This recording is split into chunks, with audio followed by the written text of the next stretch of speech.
여러분 안녕하십니까? 진성호입니다. 조국 후보자에 대한 국민들의 여론이 좋지 않습니다. 그렇지만 청와대와 민주당은 끝까지 조국을 엄호하겠다, 조국을 법무부 장관에 임명하겠다, 강행하겠다는 의지를 불태우고 있습니다. 국민들의 여론이 좋지 않기 때문에 민주당 의원들은 속으로는 벌벌 떨고 있는 것으로 보입니다. 일부 의원들은 조국 후보자에 대한 비판을 하기도 했습니다. 그런데 정치권의 이런 움직임과 별도로 조국으로서는, 인간 조국으로서는 상당히 아플 수 있는 글이 나왔습니다. 어제 석간문화일보의 기고문 하나가 국민들의 관심을 끌었습니다. 조국 후보자가 읽었다면 상당히 아팠을 겁니다. 다름 아닌 서울대 헌법학과 명예교수 최대건 교수의 글이었습니다. 최대건 교수는 이 글에서 단정적으로 조국 후보자를 사퇴하라고 하지는 않습니다. 선택을 하라. 교수를 사직하든 후보를 사퇴하든 장관을 취임하든 법적 정의와 보편적 양심을 쫓아 최선의 선택을 할 것을 기대한다고 말했습니다. 그렇지만 글 내용을 읽어보면 조국은 장관직을 사퇴하는 게 좋겠다, 이런 상당히 아픈 메시지를 담고 있습니다. 그래서 조국은 더욱더 이 글을 읽고 마음이 아플 겁니다. 그런데 지금 분위기로 봐서 조국은 결코 장관 후보직에서 사퇴할 것으로 보이지는 않습니다. 어제도 기자들의 질문을 받고 우리 딸이 부정입학 이런 운운하는 것은 가짜 뉴스다 이렇게 맞받아쳤습니다. 그렇지만 조국의 말이 가짜 뉴스가 될 가능성은 없는지 한번 반성해 보기 바랍니다. 자, 조국의 스승 최대건 교수의 글을 소개하겠습니다. 최명예 교수는 어제 문화일보에 유학 때 추천서도 써줬던 스승으로서 사랑하는 제자에 대한 읍참마속의 마음이라는 글을 기고했습니다. 읍참마속, 마속의 목을 친다. 제목에서부터 조국에 대한 비판의 뜻을 담았다는 것을 상상할 수 있습니다. 자, 최 교수는 조 후보자의 청문회를 앞두고 12. 산업행 전력으로부터 트위터에서 밝힌 소신과 청와대 민정수석 및 장관 지명자로서 드러낸 은행 불일치, 온 가족과 얽힌 재산상 및 자녀 교육과 관련된 상상을 초월한 불법, 탈법, 법 회피 등 부조리 의혹 세트가 터져나오고 있다.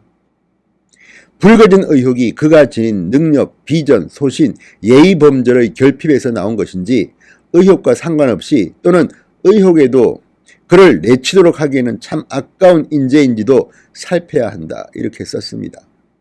상당히 아픈 대목입니다. 정말 잘 썼습니다. 트위터에 밝힌 소신과 청와대 민정수석 및 장관 지명자로서 드러낸 은행 불일치, 온 가족과 얽힌 재산상 및 자녀 교육과 관련된 상상을 초월한 불법, 탈법, 법 회피 등 부조리 의혹 세트가 터져나오고 있다. 불거진 의혹이 그가 지닌 능력, 비전, 소신, 예의범절의 결핍에서 나온 것인지 의혹과 상관없이 또는 의혹에도 그를 내치도록 하기에는 참 아까운 인지도 살펴야 한다. 말 속에 뼈가 있습니다.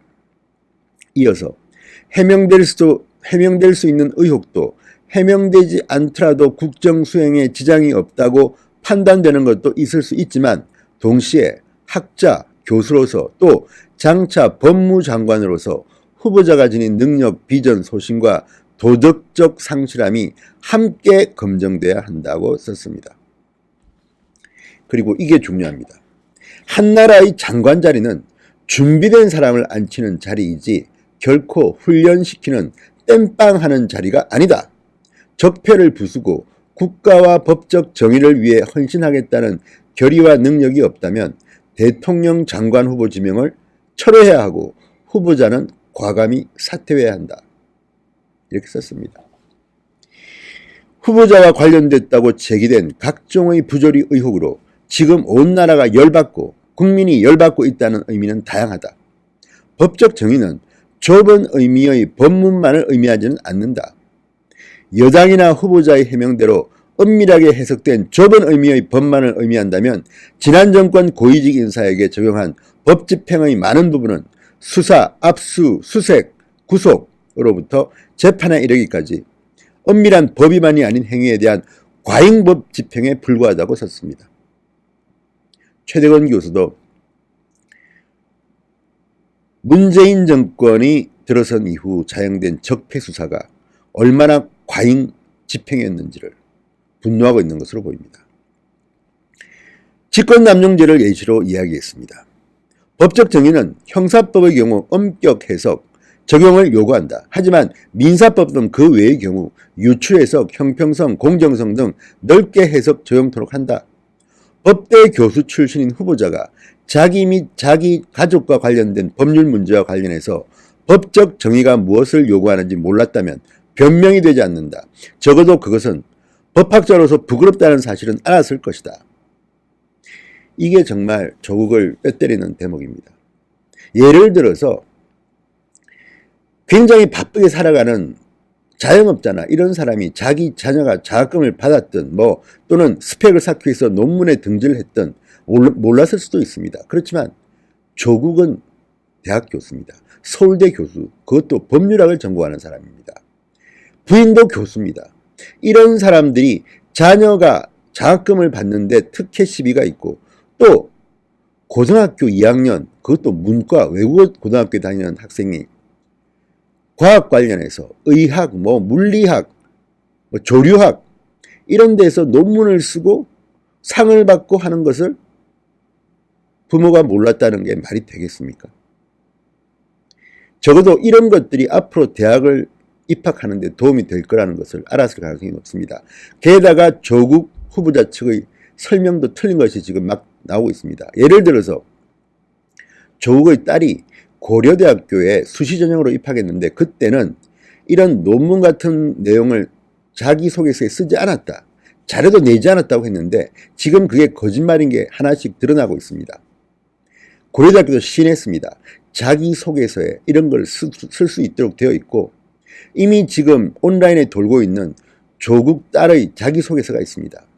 조국 딸은 자기소개서를 온라인으로 팔았다고 합니다. 온라인 장사를 했다는 겁니다. 서울대 환경대학원, 부산대 의학전문대학원, 고려대 입학할 때 자기소개서를 온라인으로 돈을 받고 팔았다는 겁니다. 그래서 지금 조국 딸의 것으로 보이는 자기소개서가 돌고 있습니다. 거길 보면 분명히 당국대 의학 전문 논문에 저자로 등재된 것이 나와 있습니다. 이런 것들을 보면 학자로서, 부모로서, 그리고 공직자로서 또 공직자, 더 높은 공직을 담당하려는 사람으로서 도덕적 해이가 이만저만 심각한 게 아닙니다. 자, 다시 글을 읽겠습니다. 최대건 교수는 조 후보자가 청와대 민정수석을 끝내고 서울대 법대에 복직했을 때 기왕에 진출했던 정치에 전념하고 폴리패스는 사직하라는 대자보가 나왔었다. 정치에만 전념한다고 나라를 위해 평생 닦은 법적 정의 실현에 헌신하지 못하라는 법은 없다. 트위트 날리며 청와대 수석하느라 바빠 생긴 학문연구의 공백에도 불구하고 어떻게 복직할 염치가 남았는지 딱하다 이렇게 비꼬았습니다.